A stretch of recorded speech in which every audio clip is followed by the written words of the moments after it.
Welcome to the Stairway to Heaven. We're coming to you, bringing insights into the ever-changing high-frequency currents now bathing the planet and affecting us all. The source of vital information for the evolving human being. I'm Gwilda Wiyaka. Unearthing intuition. One of the major challenges of intense transformation and evolution is the resulting unpredictability. Everything expresses according to frequency, so when frequencies shift drastically, all the formerly tried and true rules undergo radical change. An example of this phenomenon, let's consider the nature of water. At sea level and a frequency or temperature above 0 degrees and below 100 degrees Celsius, water is a liquid. Liquids have consistent properties that we can rely on. Over 100 degrees Celsius, water enters a gaseous state, and the rules change. One can no longer float in it, bathe in it, or drink it. If not handled properly, it can burn our skin. While these changes are predictable and express their own reliable attributes, the properties of a gas are different from that of a liquid. For millennia, we've been in a limited bandwidth of frequency that supported a particular expression, such as a water being liquid. As the frequency rises, just like water becoming gaseous, the rules change. While all of us have seen water become steam and understand the rules of its new properties, it's been so long since the Earth has been bathed in this level of increased frequency, we have no recorded history of the time or what it involves. It's not that the new format lacks rules. We simply don't know what they are, leaving us floundering. So how do we find our way in this new format? By engaging old and almost atrophied part of our human nature, intuition. As animals rely on instinct, humans can rely on intuition. However, there is a problem. Not only do we need to access and decipher the information provided by our intuitive senses, we also need to clear the debris that makes our intuition unreliable. This debris consists of beliefs, patterns, triggers, and defense mechanisms we have stockpiled for generations, as individuals and as a race. Currently, it's difficult to tell if we're detecting clear and present danger with our intuitive senses or being triggered into old damage by a similar but harmless stimulus in the present. For instance, a couple of years ago, I slipped on the ice, fell, and broke my back. I was alone on 48 acres of mountainous property, and it was extremely cold. I had to push through intense pain and roll on the icy ground until I could reach my purse and cell phone to call for help. I lay there on the ice, becoming increasingly hypothermic as I waited for the ambulance to travel the distance to reach me. Long story short, the accident and recovery were very traumatic. Just the other day, I put on a long green winter dress in preparation for a trip to town. From the moment I put the dress on, I sensed intense danger, feeling as though something really, really bad was just about to happen. The feeling intensified the closer I got to leaving the house until I noticed I was wearing the same dress that I'd worn when falling and breaking my back. It was the first time I'd had it on since the accident. Once realizing my fear was being triggered from past trauma by association with the dress rather than an intuitive sensing in the present, I was able to put my feelings in perspective and go on about my business. I made a mental note to do shamanic work in the near future to clear the remaining trauma. Conversely, the other day, I was driving up the canyon and had just entered a blind curve when I felt there was something dangerous in the road ahead of me. Though I was driving at a reasonable rate for the conditions, I further reduced my speed. As I rounded the curve, a large herd of deer was in the road ahead.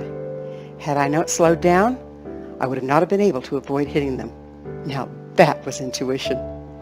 We all have intuition. It's standard issue. The question is, how deeply is it buried? The answer, know thyself. While undergoing shamanic healing to clear old patterns and defense mechanisms and receiving psychotherapy to process beliefs and feelings around past trauma is very useful, there's no substitute for introspection. When feelings come up, instead of just shrugging and pushing forward or freezing in place, convinced danger lurks, take the time to look around. Is there something in the present that may have triggered a past trauma? At first, it may not be obvious, like my seemingly harmless dress.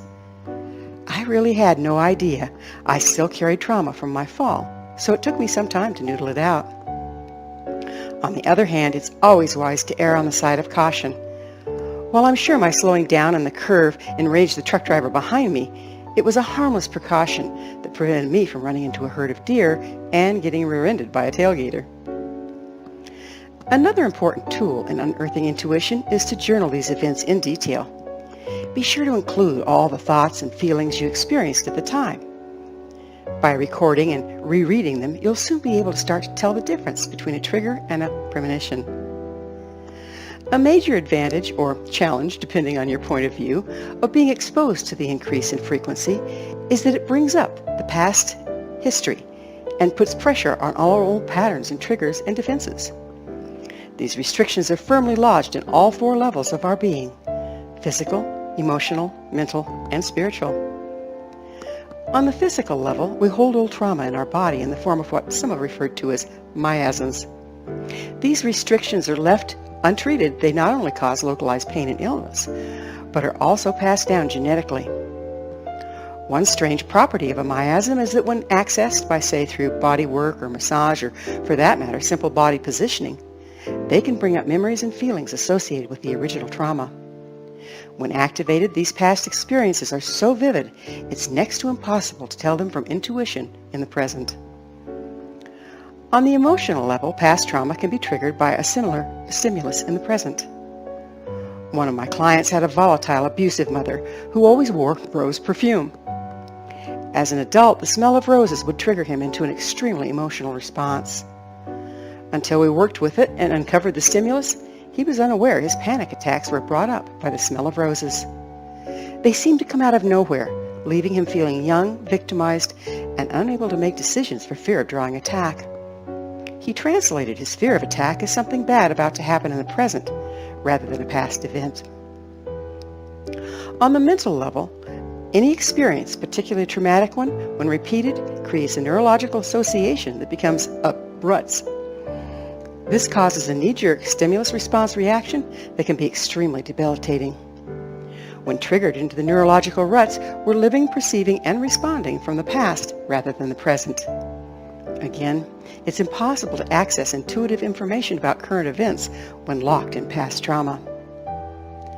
On the spiritual level, when exposed to trauma, we tend to disconnect from the frequency we were expressing at the time it happened. This is known in shamanic circles as soul loss. Now, we never lose our soul, but we do disconnect from frequencies and expressions that we have deemed dangerous. A simple example of this would be a 2-year-old being severely punished every time they said no. Age 2 is a phase in our development when we learn to set boundaries. A person suffering this damage may feel extreme danger anytime they're confronted with setting limits.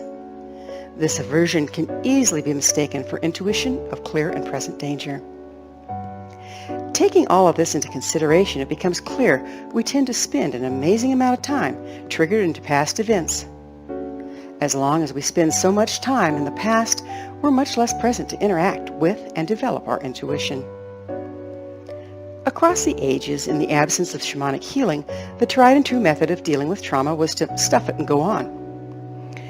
During times of lower frequency, this was somewhat effective.